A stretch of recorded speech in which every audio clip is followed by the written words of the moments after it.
and everybody was scared to talk about it because he'd have him killed. Joe Rogan has seen a lot in his life, inside the cage, behind the mic, and sitting across from some of the most powerful voices in entertainment.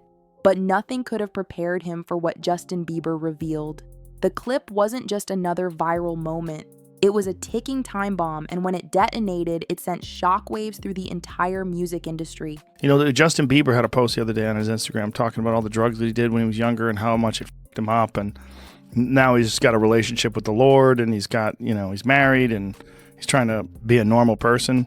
Yeah. But he's struggling with the fact that he was insanely famous when he was a kid. Diddy bought his son a Bentley. Maybe, he could buy you one also while you're out. Got me a Lamborghini. That's nice. I haven't gotten it yet, though. Yeah, I know. When is that coming, that Lamborghini? We talked about this last time. He had the Lamborghini for a day or two, and he had access to the house, and he knows better than to be talking about the things that he does with Big Brother Puff on national television. What's up, man? You good? I'm good. How are you? All right, young brother, everything's good? Everything's Selling great. out arenas and everything? Yeah. Starting to act different, huh? No, you ain't been calling me and hanging out the way we used to hang out. Well, you try to get in contact with me, through all my, business, partners and whatnot. Mm-hmm. But you never really got my number, so. Right. Okay. My number? Yeah. I'm gonna tell you my number. Yeah. It's 5. So many horrific accusations, though, involving young singers, children. Yeah, it's disgusting. It's insane. He makes R. Kelly look like a decent guy. Yeah. It's so crazy. It is crazy. So check this out, yo. Justin, you ever seen the movie 48 Hours?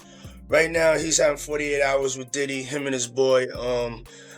They're having the times of their lives, where we hanging out and what we doing. We can't really disclose, but it's definitely a 15-year-old's dream. I have been given custody of him. He signed to Usher. I'm signed to Usher. I had legal guardianship of Usher when he did his first album. I did Usher's first album. I don't have legal guardianship of him, but for the next 48 hours, he's with me. So they wouldn't let him. Actually, someone made reference to the fact that Diddy trying to get at Bieber the way he was trying to get at Bieber was looking a little predatory. And then Usher came in and discovered it and managed him and got custody of him and promised to look after him. And then he sent him to the diddler. Does that sound like a good guy? It's horrible. Does that sound like a good guy? Now that we know what Diddy's really like. What kind of fucking asshole do you gotta be to take another boy, another talented boy, and put him in your place so it ain't gotta be you no more? Because that's what pedophiles do. They get victims, and then once they get to a certain age and they get too old for them to enjoy them, they send them out to go get other young kids. Now, if Usher is a procurer, and if Usher knew what was gonna happen to any of those young children that he took to the Flavor Freak off, is he a good guy? Especially considering what happened to him, especially considering that he sat Howard Stern, and Howard Stern said, would you send your kids to Puffy's Flavor Camp? And his immediate response was, hell no! So it's good enough for everybody else's kids, but it's not good enough for yours.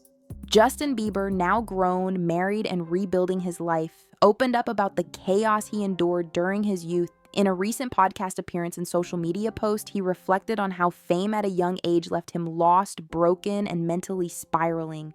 He talked about being surrounded by wealth but feeling completely empty inside. The private jets, the mansions, the sports cars, none of it filled the void. What stood out, however, wasn't just Bieber's emotional pain. It was the story that tied back to someone who had always raised eyebrows in the industry, Sean Diddy Combs. Bieber explained how, at just 15 years old, he found himself in a situation that no kid should have been in. According to Bieber and insiders close to the situation, Diddy was given temporary guardianship of the teen star, 48 hours under his control, supposedly coordinated by Usher and the management team in those 48 hours. Well, let's just say they've now become the subject of intense public scrutiny.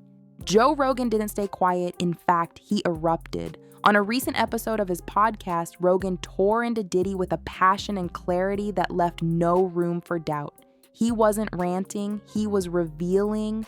This isn't some celeb gossip story, Joe said. This is something deeper, darker, and frankly, terrifying. What Rogan had seen was surveillance footage leaked by Bieber himself from one of Diddy's private events. The video wasn't flashy. It wasn't staged. It was real, chillingly real. In the footage, staff in uniforms are seen communicating via earpieces, walking celebrities through corridors like it's some kind of secret operation. Rogan noted that everything was synchronized. Doors opening on command, lighting changes, coded language like heartbeat reset. It wasn't a party. It was something else entirely. This is not VIP treatment, Rogan said. This is control. What shocked Rogan even more was how normalized it had all become. This guy was hanging out with presidents, billionaires, tech moguls, Rogan said. All the while, this stuff was going on behind closed doors. For years, people whispered about Diddy's eccentric gatherings. But now, with Bieber's footage in the open, those whispers have become thunderclaps. Rogan didn't stop at Diddy. He named names. Where's Usher? Where's DJ Khaled? Where's Jay-Z? You guys were there, he said. You knew what was going on, and you said nothing.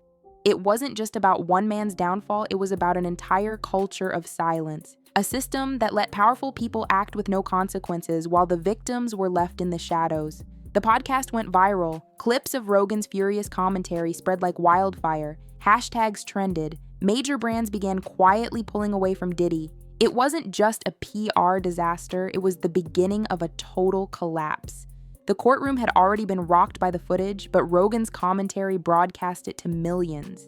And with that, the public finally saw what had been hidden for far too long. What made this moment even more explosive was how Rogan tied everything together. He pulled up past interviews, old claims of mentorship, and Diddy's history of controlling young artists. This isn't mentorship, Rogan said. This is manipulation. This is domination. He replayed clips of Diddy making jokes about owning the weekend with Bieber, teasing about luxury cars, and talking about having access to him.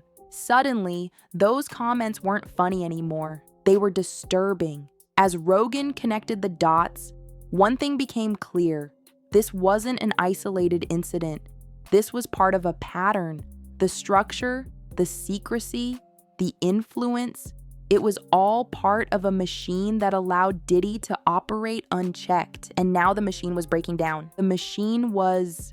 Bieber, Rogan said, could have stayed silent. He could have moved on with his life, ignored the past, and left everything buried, but he didn't. He stood up, Rogan said. He brought the truth to light, and now everything's on fire. Rogan even read from court documents on air, explaining how prosecutors used Bieber's footage to match timestamps with security data and access logs. This wasn't rumor, it was evidence. To Rogan, Bieber wasn't just exposing Diddy, he was exposing the entire system that protected him. If you're still defending this guy after what we just saw, Rogan warned, you're not just blind, you're part of the problem. He looked straight into the camera and said, to everyone who saw something and stayed quiet, you better come forward, because this story is just getting started.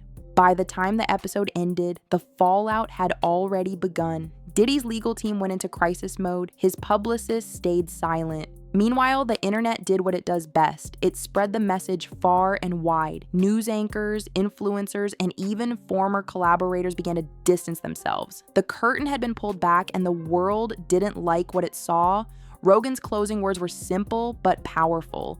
Diddy controlled the narrative for decades, but now the truth has receipts, it has timestamps, it has video, and he's got nowhere left to hide.